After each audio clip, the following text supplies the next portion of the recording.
कैसे हैं आप सभी लोग। एक बार फिर से स्वागत है आपका हमारे YouTube channel study with Yogesh में।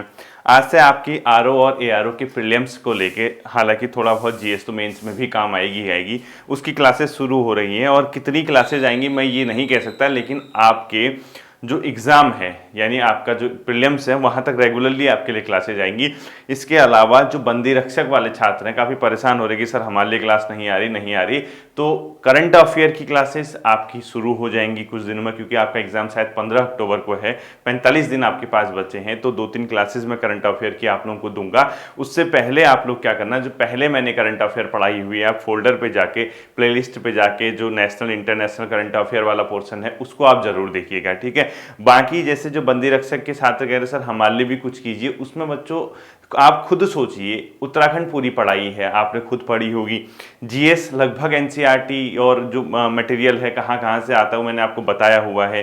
करंट अफेयर की क्लासेज वहाँ है, कुछ क्लासेज और आएंगी, तो फिर उसमें कुछ अलग सा है नहीं, आप उसको देखेंगे तो ठीक है। लेकिन फिर भी आप लोगों के लिए कुछ क्लासेज आएंगी स्पेशली करंट अफेयर को लेकर, ठीक है। अब देखना बच्चों, क्योंकि आरओ एआरओ के लिए मैं आज से क्लासेस शुरू करने जा रहा हूँ स्पेशल फॉर प्री एग्जाम, ठीक है। क्योंकि क्लासेस तो हमारे पहले से शुरू हो चुके हैं और हमारा एग्जाम भी कितने को है, 17 दिसंबर को हमारा एग्जाम है, जैसा कि हमें पता है प्री एग्जाम। अब इस एग्जाम के लिए बहुत ज़्यादा डेप्थ में अगर हम पढ़ेंगे तो हमारा कोर्स पूरा नहीं होगा, लेकिन अगर हम खाली हवा में फैक्ट पढ़ेंगे तब भी हमारा सिलेक्शन नहीं होगा। तो एक बीच का रास्ता अपनाना ही हमारे लिए अंतिम विकल्प होगा। और बीच का रास्ता क्या होगा कि आपने किसी टॉपिक को पढ़ा है तो उसकी थोड़ी समझ के साथ उसको पढ़ा होना चाहिए। यानी आप डीप टॉपिक को पढ़िए, लेकिन डीप टॉपिक के ऐसे क्वेश्चन, ऐसे तथ्यात्मक और ऐसे कॉन्सेप्ट आधारित प्रश्न आपको निकालने होंगे जो आपको एग्जाम में हेल्प कर सके, ठीक है। इन क्लासेस में सबसे महत्वपूर्ण रोल मैथ्स रीजनिंग का 50 नंबर का, जो आपने प्रीलिम्स का सिलेबस देखा होगा आरओ एआरओ के लिए। तो मैं स्पेशल अलग से मैथ्स रीजनिंग तो पढ़ा नहीं पाऊंगा क्योंकि इतना समय भी नहीं होता, लेकिन डेली की क्लास में, ध्यान से सुनना इस शब्द को, डेली की क्लास में एक टाइप का मैथ्स रीजनिंग का एक क्वेश्चन होगा, यानी एक या दो टाइप के। आज तो पहला दिन है, आज तो एक ही टाइप का होगा। तो अगर हमारी 70 क्लासेज आती हैं तो 70 को 2 से मल्टीप्लाई करो, 140 टाइप के क्वेश्चन आपको मैथ्स रीजनिंग के पता चल जाएंगे। सबसे पहले हम मैथमेटिक्स रीजनिंग के ऐसे क्वेश्चन नहीं पकड़ेंगे जो आपके कौन से मतलब फॉर्मूला बेस्ड हो, लाइक परसेंटेज है, एवरेज है, या आपका जो भी कंपाउंड इंटरेस्ट है, सिंपल इंटरेस्ट है, पहले ये नहीं पकड़ेंगे, ठीक है। सबसे पहले हम क्या करेंगे, जो सिर्फ नॉर्मली बनते हैं, जो मतलब एक लॉजिकल क्वेश्चन होते हैं, आपने पढ़ा होगा ना, एक समूह में एक समूह में इतने सर, इतने पैर, इतनी गाय, इतनी मुर्गियां हैं, कुल इतने की संख्या कितनी, इस टाइप के। या जो मैं हमेशा कहता हूं कि बंदर इतना मीटर चढ़ा, इतना मीटर गिरा, तो उसको कितना समय लगेगा। इस टाइप के जो क्वेश्चन होते हैं, जो बेसिक होते हैं, जो विदाउट एनी मतलब हम लोग कह सकते हैं कि फॉर्मूला, स्पेशल कोई फॉर्मूला नहीं चाहिए होता, उससे हम लोग शुरुआत करेंगे, ठीक है। तो हम लोग आरओ एआरओ की आज पहली क्लास देखने जा रहे हैं और टॉपिक का नाम आप लोग क्या लिखेंगे, देखिए आरओ एआरओ में गरीबी, ठीक है, पॉवर्टी, गरीबी से क्वेश्चन आता है। अब आपको क्या करना है, जहां जहां पे मैं बताऊंगा आपको उसको अपने स्तर पे घर पे तैयार करना है, ठीक है, पॉवर्टी से। अब देखना, आज तो खैर पहला दिन है, आज छोटी वीडियो आपकी रहेगी, कल से मैं कोशिश करूंगा कि जीएस के 2 सब्जेक्ट आपके इसमें इंट्रोड्यूस कर सकूं, ठीक है। यानी हम लोग 2 सब्जेक्ट जीएस के इंट्रोड्यूस करके उत्तराखंड पढ़ानी है, यानी सिर्फ करंट अफेयर पढ़ाऊंगा। उत्तराखंड सारा मटेरियल पढ़ाया हुआ है, प्लेलिस्ट में आप लोग जाके देख सकते हैं, ठीक। और मैथ रीजनिंग साथ में चलेंगे, तो प्रीलिम्स निकालने तक कुछ वीडियोस हम करंट अफेयर की देखेंगे, तो एक अच्छे खासे पोजीशन पे हम लोग पहुंच सकते हैं, ठीक है। देखना बच्चों, जो चीज़ मैं कहूँगा घर पे तैयार करना, उसको आप डेली घर पे तैयार करोगे। जैसे आज है, पहला दिन है, आप मैथ्स रीजनिंग शुरू कर रहे हो, तो मैंने हमेशा कहा है कुछ भी चैप्टर पढ़िए, आप एवरेज करिए, आप परसेंटेज करिए, कुछ भी मैथ्स रीजनिंग डेली आपको प्रैक्टिस करनी है, क्योंकि उसके बिना आपका काम नहीं बनने वाला है। लेकिन जिसकी मैथ्स रीजनिंग अच्छी है उसकी तो बल्ले बल्ले, वो जीएस वगैरह देखिए, घटना चक्र की प्रैक्टिस कीजिए, घटना चक्र की किताब आपके पास होंगी, या कोई लुसेंट ऑब्जेक्ट या जो भी किताब आपके पास है, दृष्टि जीएस आईएएस क्विक बुक जो है, दृष्टि आईएएस की क्विक बुक, उसको आप लोग तैयार करिए, ठीक है। देखना बच्चों, गरीबी बेसिकली क्या होती है, बहुआयामी होती है, यानी मल्टी डायमेंशनल होती है, ठीक है। अगर कभी पूछेगा कि गरीबी किस प्रकार से नापी जानी चाहिए, बहुआयामी, मतलब किस प्रकार की होती है, बहुआयामी, यानी मल्टी डायमेंशनल होती है। मल्टी डायमेंशनल का मतलब है कि सिर्फ गरीबी ये नहीं कि यार इसके बाद खाने के लिए कितना है, पीने के लिए कितना है, रहने के लिए क्या है। गरीबी में हर चीज लेनी चाहिए। गरीबी में उसके आय यानी इनकम का स्तर क्या है, उसके जीवन लाइफ स्टैंडर्ड क्या है, स्वास्थ्य सुविधाएं कैसी हैं उसके पास, शिक्षा का स्तर है। जो अगर आप हर चीज को समाहित करोगे, जैसे आपके पास बहुत पैसा है लेकिन आप शिक्षित नहीं है, तो आप गरीब हैं, यानी इस सेंस से मैं कह रहा हूं, ठीक है। तो गरीबी क्या होती है, बहुआयामी होती है, मल्टी डायमेंशनल होती है, इस चीज को ध्यान में रखना और ऐसे ही नोट्स बनाना, ठीक है। इसके साथ साथ एक और कॉन्सेप्ट आता है बच्चों, वास्तविक गरीबी का। वास्तविक गरीबी किसको कहते हैं, ठीक है। इस वास्तविक गरीबी के कॉन्सेप्ट को दिया था प्रोफेसर अमर्त्य सेन ने, ठीक है। अमर्त्य सेन ने क्या कहा था, क्षमताओं का अभाव ही गरीबी है, अगर आपके अंदर क्षमताएं नहीं है, ठीक है। किसने दिया था इसका कॉन्सेप्ट, प्रोफेसर अमर्त्य सेन ने, ठीक है। और उन्होंने क्या कहा था, क्षमताओं का अभाव, क्षमताएं नहीं है, क्षमताओं का अभाव ही क्या है, गरीबी है, इसका मतलब, ठीक है। इसका क्या मतलब होता है बच्चों, कि आपके पास क्षमता नहीं है, अगर आपको पैसा दे दिया जाए आप उसको यूज ही नहीं कर पाओगे तो आप गरीब हो जाओगे। हमने जैसे डायरेक्ट बेनिफिट ट्रांसफर एक स्कीम चलाई भारत में, जनधन योजना, जो कि आप जानते हैं सीधे जो लाभार्थी है उसके अकाउंट में पैसा डाला गया और उसके तहत भारत में बहुत बड़ी मात्रा में बैंक अकाउंट खोले गए। फाइनेंशियल इंक्लूजन का कॉन्सेप्ट है, समावेशी विकास के कॉन्सेप्ट में हम देखेंगे, वित्तीय समावेशन के तहत ये प्रोग्राम चलाया गया। लेकिन डायरेक्ट बेनिफिट ट्रांसफर की इनके द्वारा आलोचना भी की गई इस आधार पे कि जो भारत में है लोगों में क्षमताओं का अभाव है, किसी के अकाउंट में डाल दिया, उसने उसका यूज नहीं किया, शाम को गया पैसा निकाल के बोतल पी आया, तो क्षमताओं का अभाव अपने आप में गरीबी है। ये किसने कहा था, प्रोफेसर अमर्त्य सेन ने, ठीक है। इस चीज को भी आप लोग ध्यान रखना।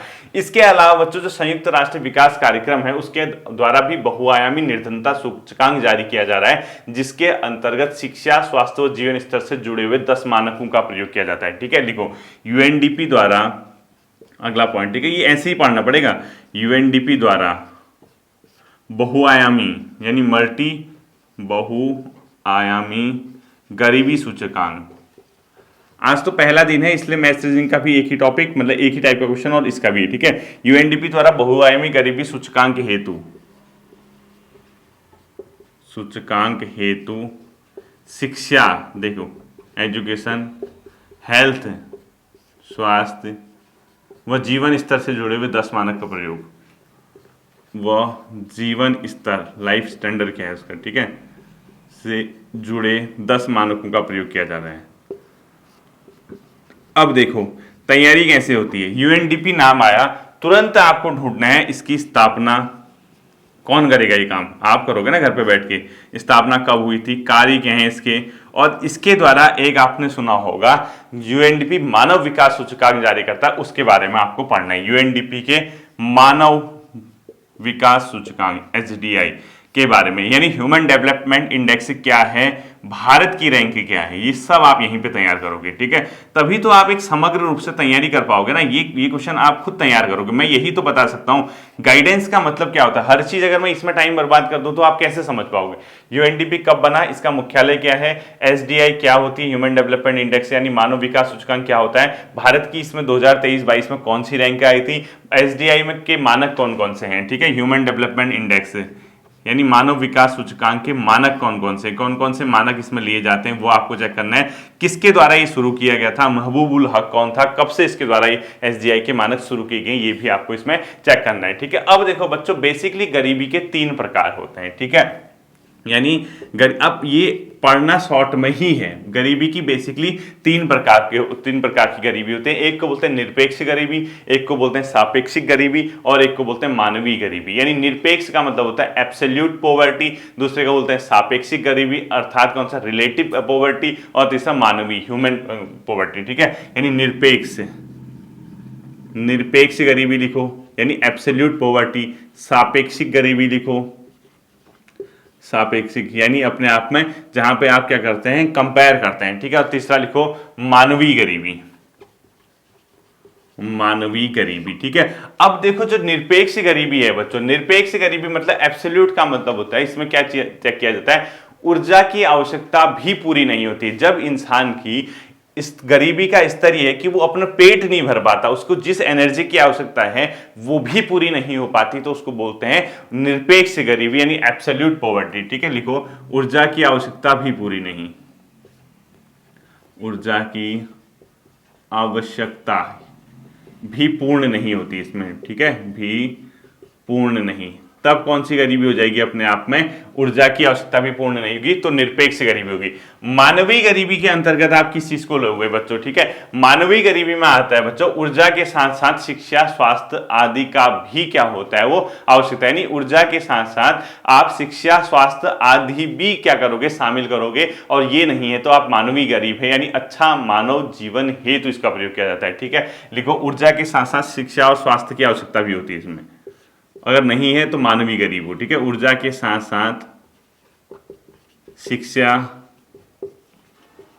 स्वास्थ्य की आवश्यकता, अगर ये सब नहीं है तो आप क्या हैं, मानवीय गरीब हैं। ठीक है, आवश्यकता होती है इसमें, अर्थात ये बेसिकली ये जो है ये जीवन स्तर से संबंधित है। अगर पूछता है कौन सी गरीबी का प्रकार मानव के जीवन स्तर को भी दिखाता है तो ये जीवन स्तर से संबंधित है मानवीय गरीबी। ठीक है, तीसरा होता है बच्चों अपने आप में सापेक्षिक, यानी सापेक्षिक का मतलब होता है रिलेटिव। इसमें क्या होता है, लोगों के जीवन स्तर की तुलना की जाती है, यानी इसमें क्या होता है, जीवन स्तर की तुलना, जीवन स्तर की तुलना की जाती है। ठीक है, जीवन स्तर की तुलना का मतलब क्या हुआ कि आप ये चेक करोगे कोई व्यक्ति ए है और कोई व्यक्ति बी है, अब इनके लाइफ स्टैंडर्ड को कंपेयर करोगे और एक को दूसरे के सापेक्षिक गरीबी मानोगे, तभी तो सापेक्षिक गरीबी हुई। और कभी भी देखना एक व्यवहारिक समाज में, एक प्रैक्टिकल लाइफ में ये गरीबी कभी खत्म नहीं हो सकती सापेक्षिक। क्यों? क्योंकि हर किसी का जीवन स्तर सेम कैसे हो सकता है, आप खुद सोचिए। क्या किसी मानव का संपूर्ण जीवन अगर आप कंपेयर करोगे दूसरों के साथ, क्या किसी का सेम हो सकता है? नहीं हो सकता। इसीलिए विश्व बैंक भी कहता है कि गरीबी कभी भी समाप्त नहीं की जा सकती। क्यों? अगर आप ये निरपेक्ष और मानवीय गरीबी को एंड कर भी लोगे, सापेक्ष गरीबी कैसे एंड करोगे आप तो कंपैरिजन वाली गरीबी को एंड कर ही नहीं सकते हो ना। आपका स्तर, मेरा स्तर, तीसरे का स्तर, सबका डिफरेंट होगा। तो इसीलिए ये कहा जाता है कि गरीबी कभी भी समाप्त नहीं की जाती है। ठीक है, और कभी कभी इंसान क्या होता है बच्चों, अपने आप को खुद ब खुद सापेक्षिक गरीबी में डाल देता है, खुद ही मतलब अपने आप को फंसाने के लिए। कैसे फंसाएगा? क्योंकि तुलना करेगा। अब घर पे खाने के लिए नहीं है, पड़ोसी को देख के, यार पड़ोसी ने वॉशिंग मशीन ले ली, अपना भी जबरदस्ती, खाने के नहीं है, घर में आटा नहीं है, पैसा उधार लेके, लोन लेके क्या लेने चला गया, वॉशिंग मशीन। पड़ोसी ने क्या है, बढ़िया सी गाड़ी ली, वो उधार वगैरह मांग के जैसे तैसे गाड़ी ले आया, लास्ट में ना गाड़ी में पेट्रोल डालने के लिए, ना घर पे चूल्हा जलाने के लिए गैस है। तो इस कंडीशन में इंसान खुद ब खुद को किसमें डाल देता है, सापेक्षिक गरीबी में डाल सकता है। ठीक है, तो इसमें जीवन स्तर की क्या की जाती है बच्चों, तुलना की जाती है। इसको भी आप लोग ध्यान रखना। अब इसके अलावा देखना, सापेक्षिक गरीबी को अगर आपने दूर करना है तो भारत में समावेशी विकास आपको करना होगा। ठीक है, यानी गरीबी को दूर करने के लिए समावेशी विकास बहुत अच्छा फॉर्मूला होता है, जिसके अंतर्गत समाज के अंतिम वर्ग, अंतिम पायदान में खड़े व्यक्ति को भी आप क्या करते हो, विकास की धारा बनाते हो। ठीक है, हमेशा याद रखना, सापेक्षिक गरीबी का समावेशी विकास के साथ उल्टा संबंध होता है, ध्यान रखना है इसको। ठीक है, इसका मतलब क्या हुआ, जैसे ही आप समाज में समावेशी विकास के आधार पर चलो, समावेशी विकास का मतलब इंक्लूसिव डेवलपमेंट, अर्थात समाज के हर तबके को, हर वर्ग को विकास की मुख्य धारा में लाना है।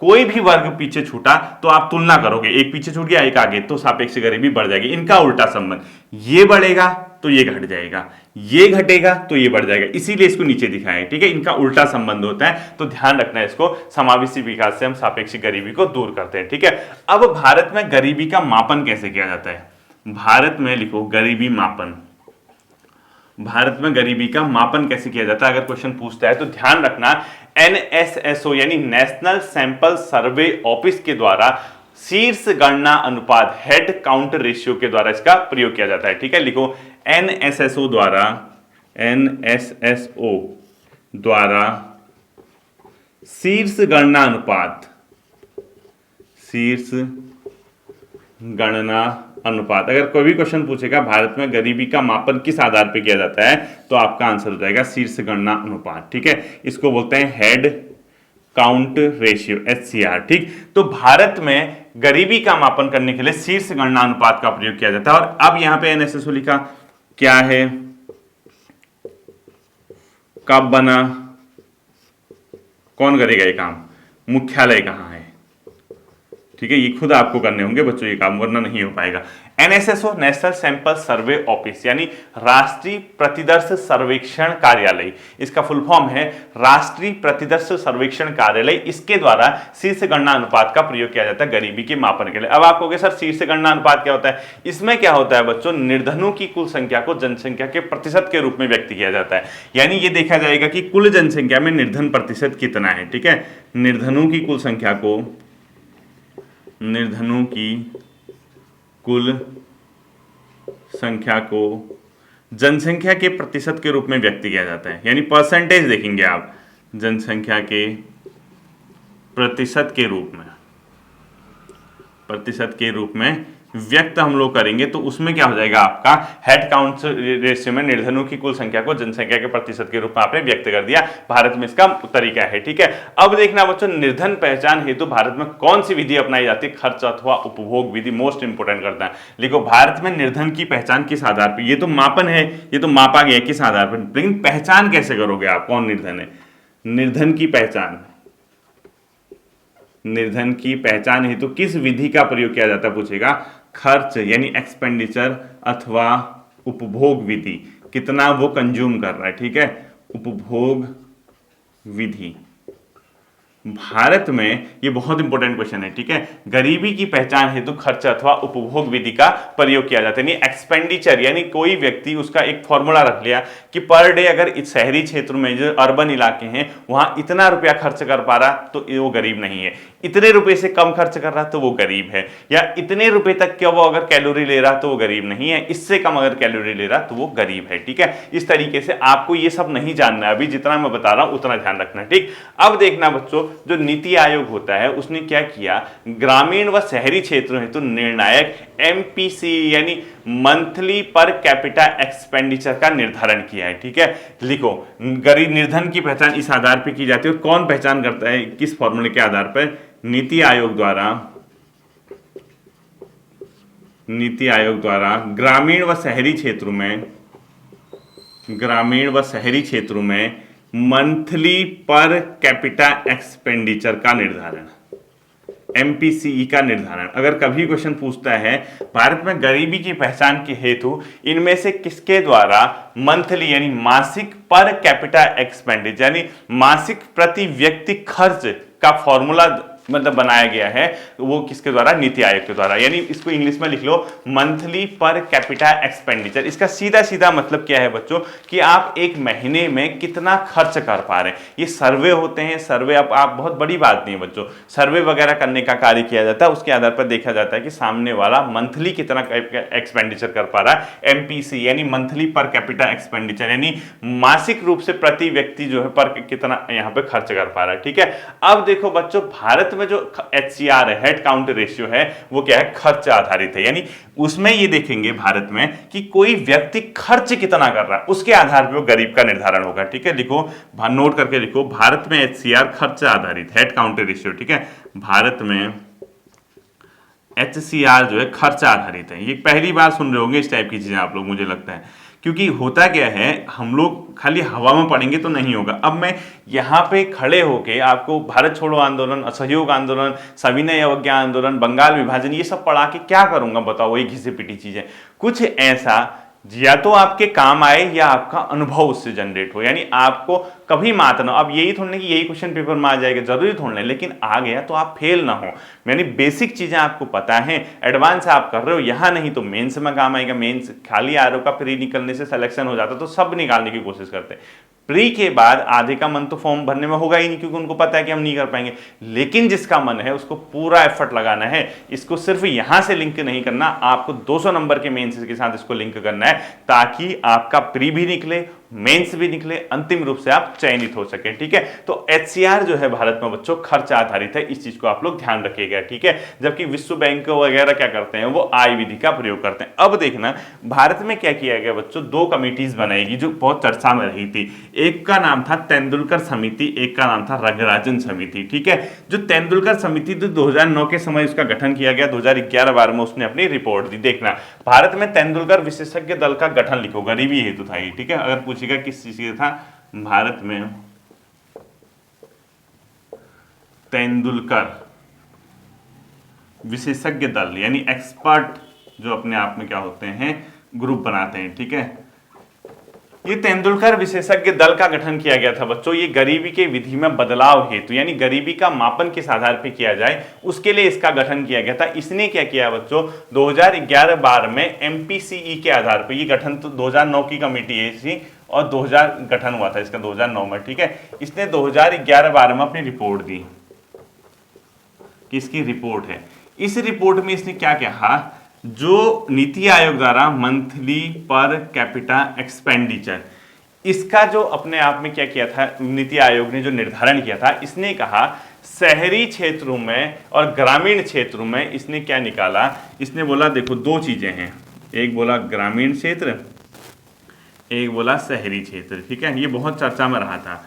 ग्रामीण क्षेत्र में बोला जो रुपये 816 से अधिक खर्च करता है वो गरीब नहीं है। ठीक है, रुपये 816 और शहरी क्षेत्रों में जो व्यक्ति पर महीने प्रति महीना है, ठीक है, एक दिन का नहीं है, 1000 रुपये से अधिक खर्च कर पा रहा वो गरीब नहीं है। इसने एक फॉर्मूला रखा। ठीक है, अब ये फॉर्मूला क्या था, एमपीसीई आधारित यानी जो monthly per capita expenditure NITI Aayog ने निकाला, उसमें इसने कहा नीति आयोग के द्वारा जो मंथली पर कैपिटा एक्सपेंडिचर का फॉर्मूला दिया है उसके तहत ग्रामीण क्षेत्रों में रहने वाला व्यक्ति जो प्रति माह 816 रुपये से अधिक खर्च कर पा रहा वो गरीब नहीं है और इससे कम करने वाला गरीब। शहरी क्षेत्रों में से ये लिमिट रखी और इस आधार पर देखा गया कि भारत में जो है बच्चों जो गरीब है 21.9% ही आए। ठीक है, तो गरीबी टोटल इंडिया में कितनी आई, गरीबी देखी गई तो इंडिया में 21.9%। विवाद हो गया, बहुत ज़्यादा चर्चा में रहा, बोला कि कैसे हो सकता है भारत में इतने लोग गरीब हैं, तुमने किसको बना दिया, क्या रिपोर्ट दे रहे हो और इसके तहत भारत में सिर्फ इतने गरीब हैं, क्या तुम्हारा ये फॉर्मूला है। तो बहुत ज़्यादा विवादित होने के बाद सरकार ने इसको सुधारने के लिए एक और कमेटी का गठन कर दिया जिसका नाम बोला गया रंगराजन समिति। ठीक है, रंगराजन समिति जो अपने आप में बनी थी 2011-12 के समय, उसने इस पर कुछ रिकमेंडेशन की, कुछ चेंजेस किए, उस आधार पे इस 816 को जो बनाया गया 972 बना दिया गया और जो शहरी क्षेत्रों में 1000 था वो 1407 रुपये कर दिया गया। तब जाके भारत में गरीबी जो है संख्या बढ़ा दी गई और बढ़ा के लगभग 29.9% कर दिया गया। ठीक है, इसमें क्या हुआ था बच्चों, विवाद हो गया था। आपको ऐसे ही समझना है और ये डेटा नहीं पूछने का। ठीक है, ये कुछ नहीं पूछता हो, ऐसे पेपर में नहीं आते। इसमें विवाद हुआ तो आपको तो सिर्फ ये पूछेगा ना, ये रंगराजन समिति बनाएगी, रंगराजन विशेषज्ञ दल कह लो इसको। ठीक है, रंगराजन विशेषज्ञ दल लिख लो, रंगराजन विशेषज्ञ दल। इसने क्या किया, ये फॉर्मूला चेंज कर दिया एमपीसीई और इसने बोला जो ग्रामीण क्षेत्र हैं और जो शहरी क्षेत्र हैं उसमें प्रति महीना शहरी क्षेत्र में 1407 रुपये खर्च करने वाला व्यक्ति ही, उससे नीचे करने वाला व्यक्ति ही गरीब होगा, जबकि ग्रामीण क्षेत्रों में ये कितना होगा, अपने आप में 972 होगा और टोटल इसके आधार पर गरीबी देखी गई भारत में 29.9% आई। ठीक है, ये कितना होगा 972 और इस आधार पे भारत में जो गरीब हुए रंगराजन के आधार पे भारत में कितनी आई गरीबी, 29.9%। ठीक है, अब आपको ये डेटा नहीं पढ़ना है, आपको तो सिर्फ ये याद रखना है कि रंगराजन समिति और सचिन तेंदुलकर नहीं है, भारत में तेंदुलकर विशेषज्ञ दल का संबंध किससे। अब देखो बच्चों, क्योंकि हम लोग प्रीलिम्स के लिए जा रहे हैं, हमें प्री पता है। अब इसमें क्या होता है ना, कभी कभी किसी देश में ये देखा जाता है कि टोटल जो पैसा है देश में यानी इनकम जो आय, अब आप ये तो खुद मानते हैं ना कि आय जो होती है, आय समान रूप से वितरित नहीं होती है। कुछ वर्ग ऐसा है हमारे देश में भी, जो टॉप का 1% होगा ना हमारे देश का, जो टॉप 99% नीचे का नहीं, टॉप का 1%, उसके पास पूरे देश की संपत्ति का 95% कम से कम होगा अगर आप वैसे निकालोगे तो, और बाकी का जो 99% उसके पास पूरे देश की संपत्ति का मात्र 5% होगा। तो ये जो आय की विषमता है, आय की विषमता को हम स्टडी करने के लिए दो फॉर्मूले का यूज करते हैं, एक को बोलते हैं लॉरेंज वक्र, एक को बोलते हैं अपने आप में गिनी गुणांक। ये गिनी गुणांक और लॉरेंज वक्र का संबंध किससे है, आय की असमानता या आय की समानता को दर्शाने के लिए किया जाता है। कुछ इस तरीके से होता है, मैं आपको बता देता हूं ये। ठीक है, ये वो होती है बच्चों इनकम होती है, ये आय होता है, ये आय होती है। ठीक है, टोटल देश की संपत्ति, और यहां जनसंख्या होती है। इस तरीके से मैं आपको रफली बता रहा हूं। ठीक है, ये जनसंख्या समझ के चलो। अगर ये लाइन सिर्फ ऐसे होती, अगर ये लाइन सीधी होती, ये समता रेखा बोलते हैं इसको, समता रेखा। अगर ये लाइन ऐसी होती तो हम ये कहते इस देश की आय में समान वितरण है, यानी अगर ये 5% है तो हम ये कहते देश की 5% आय 5% लोगों के पास, देश की 20% आय 20% लोगों के पास, देश की 50% आय 50% लोगों के पास, देश की 100% आय 100% लोगों के पास, ऐसा होता है। ठीक है, यहां जनसंख्या दिखा देता, मैं यहां लिख देता 5%, यहां 20%, ऐसे रफली लिख रहा हूं। ठीक है, 20%, यहां मैं लिख देता 50%, यहां मैं 100% लिख देता। ऐसा ही मैं यहां करता, यहां भी मैं 5% कर देता, यहां मैं 20% कर देता, यहां मैं 50% कर देता और यहां मैं 100% कर देता, और इसको समता रेखा। ये क्या दिखा रहा है, टॉप 5% संपत्ति 5% लोगों के पास, अगली 20% संपत्ति देश की 20% के पास, अगली इतना, ये समान वितरण। लेकिन दो फॉर्मूले हम लोग यूज करते हैं बच्चों इसी के तहत। ये तो है हमारा समता रेखा, लेकिन एक ऐसी लाइन जाती है, इसको बोलते हैं लॉरेंज वक्र। इस लाइन को बोलते हैं लॉरेंज वक्र। लॉरेंज वक्र जो दिखाता है बच्चों समता और असमानता, यानी अर्थात आय की विषमता को बताता है। अगर कभी पूछेगा लॉरेंज वक्र का संबंध किससे, निर्धनता, आय की विषमता को दर्शाता है। ठीक है, आय की विषमता को दर्शाता है लॉरेंज वक्र। और लॉरेंज वक्र के साथ ही एक फॉर्मूला लगता है जिसको बोलते हैं गिनी गुणांक। मैं डिटेल में नहीं पढ़ाऊंगा इसको, गिनी गुणांक, लेकिन इतना भी हल्का नहीं पढ़ाऊंगा कि आपके क्वेश्चन गलत हो। गिनी गुणांक समाज में आय की समता और विषमता हेतु प्रयोग किया जाता है। ठीक है, लिखो समाज में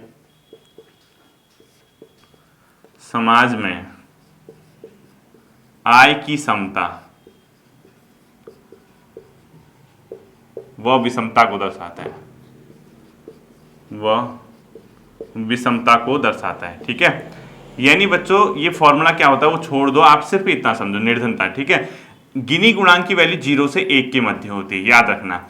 जहां पे समाज में आय की समानता होगी तो गिनी गुणांक की वैल्यू 0 हो जाएगी, और जहां समाज पूरा रूप से असमानता होगी वहां गिनी गुणांक की वैल्यू 1 हो जाएगी। तो हम लोग क्या करते हैं 0 और 1 के बीच गिनी गुणांक को लेते हैं। समाज में समता है तो 0 वरना 1 हो जाता है, जब समाज में बहुत ज्यादा क्या होती है, असमानता होती है। तो गिनी गुणांक और लॉरेंज वक्र का संबंध आप लोग इजीली समझ रहे होंगे, मैं उम्मीद करता हूं। ठीक है, अब देखना बच्चों भारत में गरीबी निवारण के लिए क्या क्या तरीके अपनाए गए, यहां से आपका होमवर्क शुरू हो जाएगा। इसीलिए मैं कह रहा हूं सिर्फ मेरे पढ़ाने से आपका प्रीलिम्स नहीं निकलेगा, मैं आपको बहुत बेहतर गाइड करूंगा, लेकिन साथ ही साथ इस आधे 45 मिनट की क्लास, आधे घंटे 40 मिनट की क्लास के अलावा आप घर पे क्या कर रहे हैं इस बात पे भी आपकी सफलता निर्धारित होती है। ठीक है, लिखो भारत में गरीबी निवारण की रणनीति।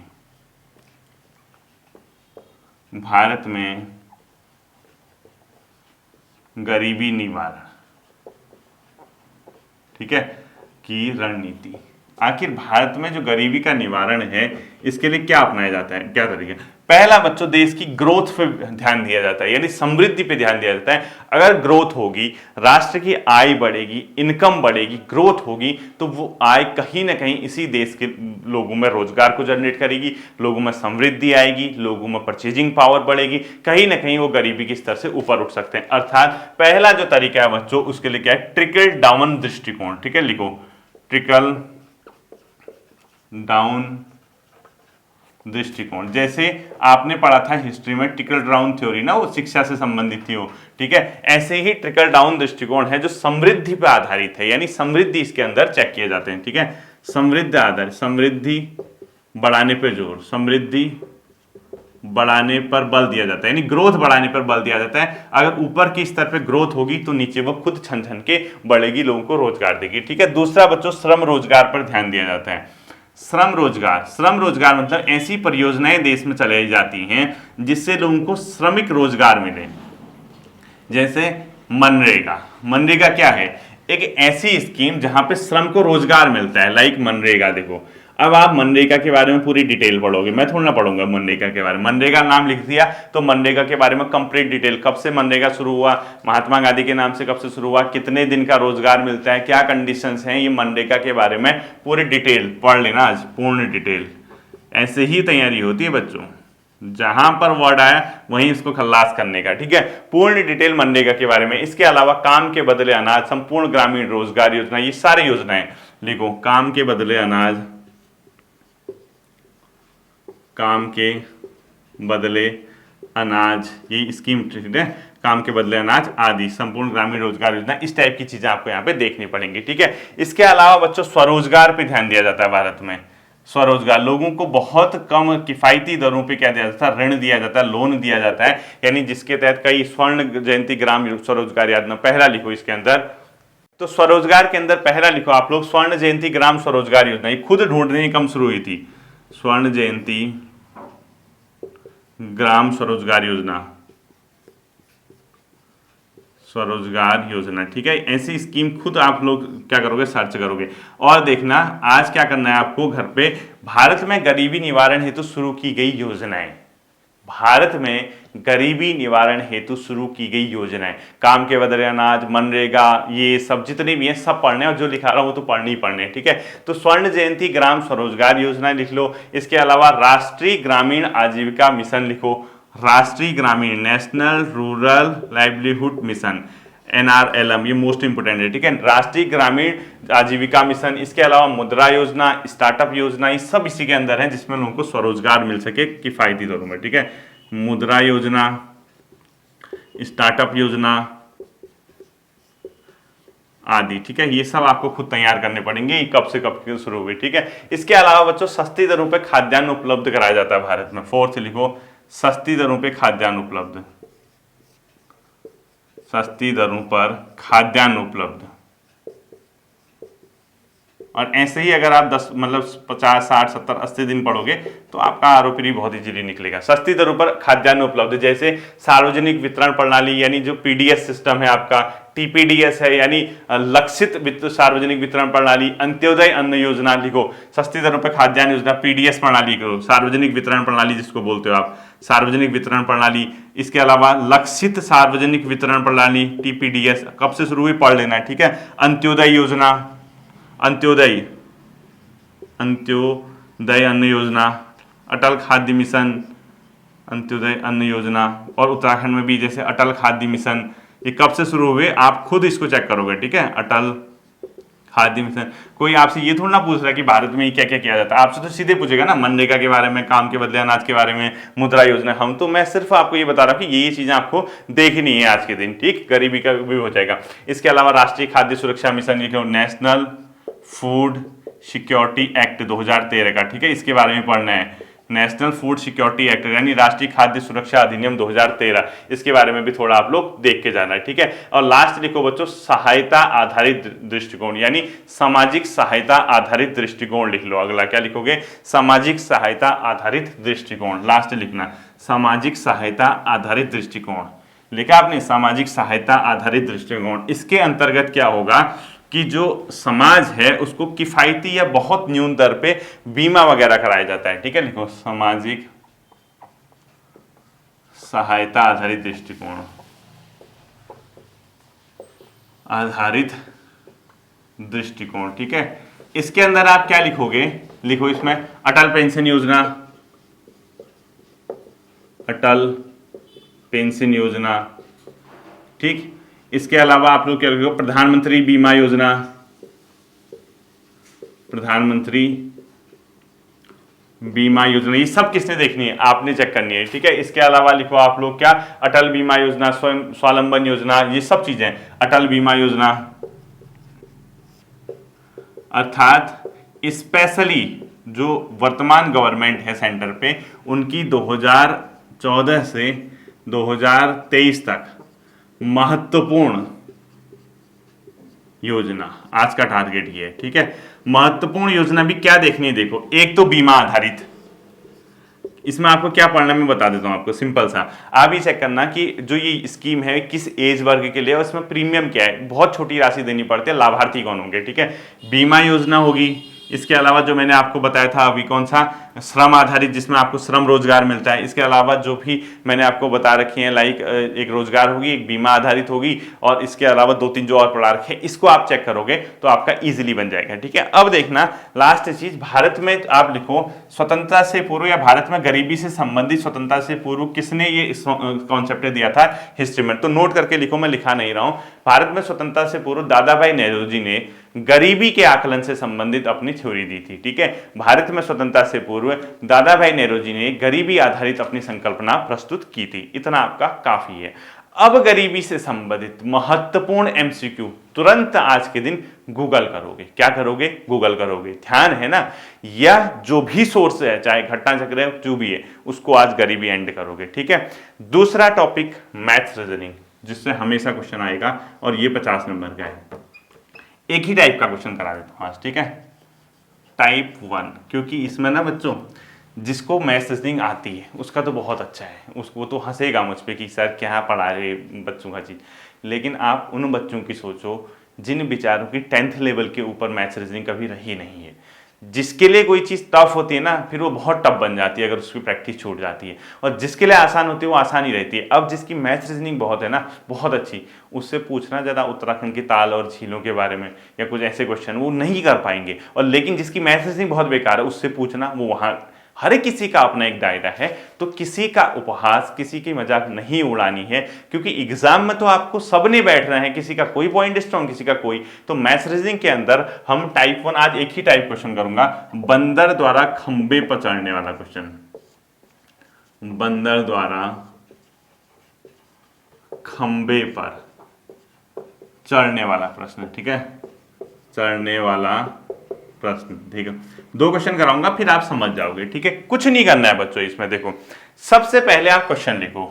क्वेश्चन लिखो, एक बंदर 34 मीटर लंबे खंबे पर चढ़ता है। पूरा लिखना आप लोग। ठीक है, एक बंदर 34 मीटर लंबे खंबे पर चढ़ता है, 34 मीटर लंबे खंबे पर चढ़ता है। ठीक है, पहले मिनट में वह, पूरा लिखना, पहले मिनट में वह 6 मीटर चढ़ता है। पूरा लिखना। दूसरे मिनट में वह 2 मीटर नीचे उतरता है। ये चढ़ता है और ये उतरता है। ठीक है, ये 2 मीटर नीचे उतरता है, समझ जाओगे ना, नीचे कर दे, ये चढ़ता है, इसको उतरता लिखा। ठीक है, यदि बंदर इस प्रक्रिया को दोहराते रहे, यदि बंदर इस प्रक्रिया को रिपीट करते रहे, तो उसे खंबे को चढ़ने में कितना समय लगेगा? क्वेश्चन ये पूछ दिया उसने। ठीक है, आपको कुछ नहीं करना है बच्चों, बहुत इजी। देखो, एक मैथमेटिक्स का तरीका है, एक ट्रिक है, दोनों चीजों में मैं आपको समझाता हूं। देखो, एक बंदर 34 मीटर लंबे खंबे पर चढ़ता है, पहले मीटर में वो 6 मिनट चढ़ता है, दूसरे मिनट में वो 2 मीटर गिरता है। यदि इसी प्रक्रिया को बार बार दोहराते रहे तो उसे इस खंबे को क्लाइम करने में कितना समय लगेगा? ठीक है, टाइम कुछ है। आंसर कैसे करना है? देखो, एक चीज ध्यान रखना, जब ये चढ़ जाएगा एक बार पूरा 34, फिर नीचे नहीं आएगा। ठीक है, यानी अगर सपोज लास्ट वाले मिनट में 6 मीटर चढ़ गया तो आप उसके 2 मीटर और नीचे नहीं लाओगे, यानी एक बार ही टॉप में बैठ गया ना, तो फिर अगले मिनट उसको नीचे नहीं लाना है, बस इतना ध्यान रखना है। ठीक है, अब क्वेश्चन इसी तरीके का आता है, आपको कुछ नहीं करना, आपको ये देखना है पहले मिनट में कितना चढ़ा, 6 मीटर, दूसरे मिनट में कितना चढ़ा, नीचे उतरा 2 मीटर, यानी चढ़ा 6 उतरा 2, तो ओवरऑल 2 मिनट में कितना चढ़ा? पहले में 6 चढ़ा, दूसरे में 2 आया, फिर यही प्रक्रिया रिपीट होती है। तो कहने का क्या मतलब हुआ, 2 मिनट में 4 मीटर चढ़ता है, यही तो रिजल्ट निकला ना। आप देखो, पहले मिनट में 6 मीटर चढ़ा रहे हो, दूसरे मिनट में 2 मीटर नीचे फिसला रहे हो, तो यही प्रक्रिया वो चलाते रहता है। तो सीधा सीधा मतलब है, तो 2 मिनट में, इससे क्या आंसर निकला, 2 मिनट में 4 मीटर चढ़ता है। इसके अलावा कुछ समझ में आया इसमें? 4 मीटर चढ़ता है। ठीक है, 2 मिनट में 4 मीटर चढ़ता है, साफ साफ पता चल रहा। क्यों? पहले में 6 चढ़ा, दूसरे में 2 आया, यही प्रक्रिया रिपीट होती है, तो पहले में 6, दूसरे में 2, ओवरऑल 2 में 4 ही तो गया ना। आपको कुछ नहीं करना है, आपको क्या करना है, जो टोटल लंबाई है इस खंबे की, इसमें पहले वाले को मिनट को घटा देना है। ध्यान से सुनना, जो पहले मिनट चलता है तो आप घटा दीजिए। क्या करोगे, आप जो टोटल लंबाई है उसमें पहले वाले को जो चढ़ता है उसको घटा दो, -6, कितना है आपका, 28। ध्यान रखना इसको, पहले वाले में टोटल में से आप पहले वाले को घटा दोगे 28, उसके बाद आप इसको डिवाइड उस संख्या से कर दोगे जो आपका टोटल, जो जहां पे आपको स्टॉप हो रहे हो, जहां पे आपको पता चल रहा है कि अर्थात कितने मिनट में कितना चल रहा है। देखो, पहले मिनट में इतना चल रहा है, दूसरे में, यानी जितने मिनट में आपको एग्जैक्ट पता चल रहा है कि हाँ वो स्टेबल हो गया, उतने से डिवाइड कर दोगे। यानी आप 2 मिनट में आपको कंफर्म पता चल रहा है कि 4 मीटर चलता है, तो आप इसको 2 से डिवाइड कर दोगे, तो कितना आएगा, 14 आएगा। यानी 14 मिनट। लास्ट में आप क्या कर दोगे, एक इसमें जोड़ दोगे, बस इतना ही करना है बच्चों। 15 मिनट इसका आंसर आ जाएगा। कुछ नहीं करना है, आपने टोटल लंबाई देखनी है 34, इसमें से आप पहले वाले जितना चढ़ता है उसको घटा दोगे, कितना आएगा 28। ठीक है, उसको आप किससे डिवाइड कर दोगे, जो आपका ही पता चल रहा है, पहले में चढ़ रहा है दूसरे में घट रहा है, यानी जितना, यानी 2 मिनट का आपको रिजल्ट पता चल रहा है, इसको 2 से डिवाइड कर दोगे, कितना आएगा 14। लास्ट में एक जोड़ देना, आंसर आ जाएगा 15।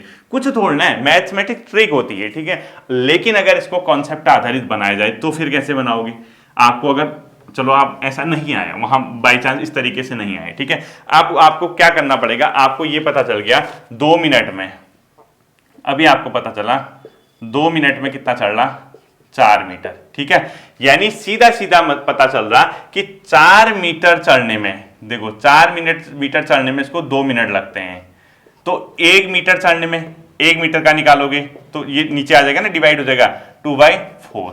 तो हमें कितने का निकालना है बच्चों, जो स्टार्टिंग वाला है उसको घटाना है। 28 में से 6 34 में से 6 घटाओ 28, तो इसको जो है बच्चों 28 मीटर चढ़ने में लगेगा। कितने से इंटू कर दोगे आप इसको, 28 से, 2/4 इंटू 28 कितना आएगा 14। और लास्ट में जब 14 मिनट में 28 चल रहा तो 15 मिनट में जो पहला वाला है एक उसको जोड़ दोगे, यानी 6 34। तो ये आपके लिए थोड़ा सा कॉम्प्लिकेटेड हो जाता है, इसीलिए मैंने क्या कहा, आप कुछ नहीं करोगे, खंबे की लंबाई में पहले वाले को घटाओगे, डिवाइड कर दोगे 2 से, और डिवाइड करने के बाद आप उसमें क्या कर दोगे, 1 जोड़ दोगे। इसी तरीके से एक और क्वेश्चन आप लोग बनाओ और उसमें आपका ये क्या करेगा। इसी का दूसरा क्वेश्चन देखो, खाली आपकी एक प्रैक्टिस के लिए है, आप बनाना इसको अपने स्तर पर, ठीक है। तो क्वेश्चन लिख लो, एक बंदर 30 मीटर लंबे खंबे पर चढ़ता है, पूरा लिखना आप, ठीक है।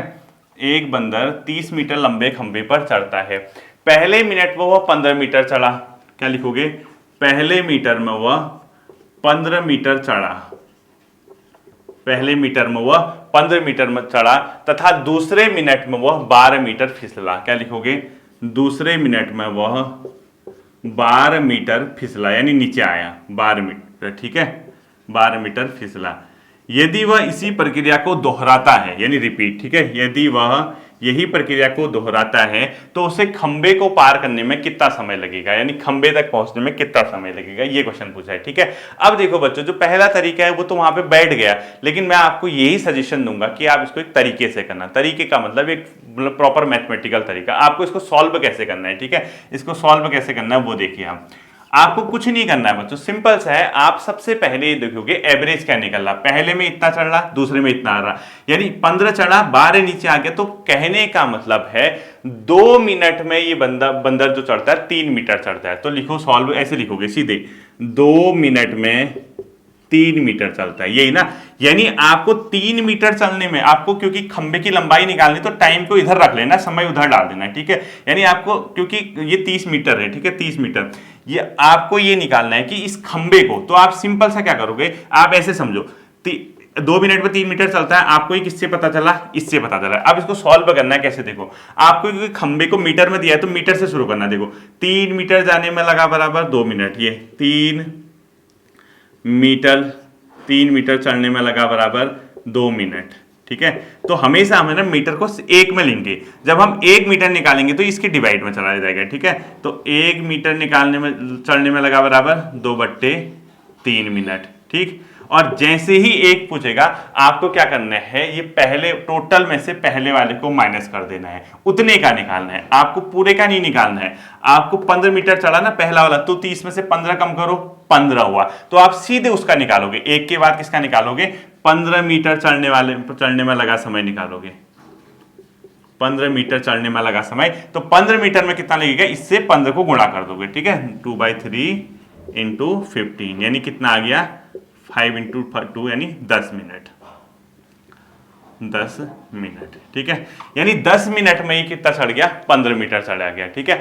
अभी क्या करेगा, 11वें मिनट में पूरा कर देगा, ठीक है। 11वें मिनट में, अब क्योंकि 10 मिनट में ये 10 मिनट में आपको कितना चला गया, मतलब सॉरी 15 मीटर चढ़ने में इसको 10 मिनट समय लगा, यानी इतना पहुंच गया। अब जो 11वें मीटर में चढ़ा गया, अभी तक खुद सोचो आप, जो मैंने इतना निकाल रखा है, इससे क्या पता चला, 10 मिनट में वो कितना पहुंच गया, 15 मीटर। अब आप डायरेक्ट क्या करोगे, 10 के बाद आपको पता है कि अब क्योंकि ये करके 10 बार आपने रिपीट किया, तो 10 बार रिपीट करने में कितना पहुंचाओ, 15 मीटर। अब जब 11वें में एंट्री करेगा तो 11वें का मतलब पहला हुआ ना, 12वां करेगा तो दूसरा, तो 15 के बाद फिर वो 15 चढ़ेगा 11वें मिनट में, तो 15 और 15 कितना हो गया, 30 मीटर तो खंबा है। इसीलिए मैंने क्या कहा, पहले वाले को माइनस करके जितना हो रहा होगा उतने में निकाल देना है, ठीक है। तो अब अगला कितना होगा, लास्ट वाले में जाएगा। अगर आप इसको भी पकड़ोगे तो फिर 12 नीचे आ जाएगा। तो मैंने पहले ही कह दिया था, जो फाइनल वो चढ़ेगा एक बार पूरा कर लेगा तो उसके नीचे नहीं आएगा, ठीक है। या आप ऐसे कर लो या उसमें लास्ट में एक जोड़ दो, जो भी आएगा, ठीक है। तो टोटल 30 को एक जोड़ देना, 10 + 1 यानी 11 मीटर, 11 मिनट, ठीक है। तो 11 मिनट में खंबे में क्या करेगा, बंदर चढ़ जाएगा। आपका ये क्वेश्चन था, इसको आप लोग सही तरीके से देख लेना, एक बार इसको रिपीट कर लेना। बाकी आज नेट से जिसकी मैसेज नहीं है, इस टाइप के सारे क्वेश्चन आप लोग क्या कर लेना, बना लेना। फिर मिलते हैं अगले सेशन पे, रिपीट करते रहिएगा। Thank you.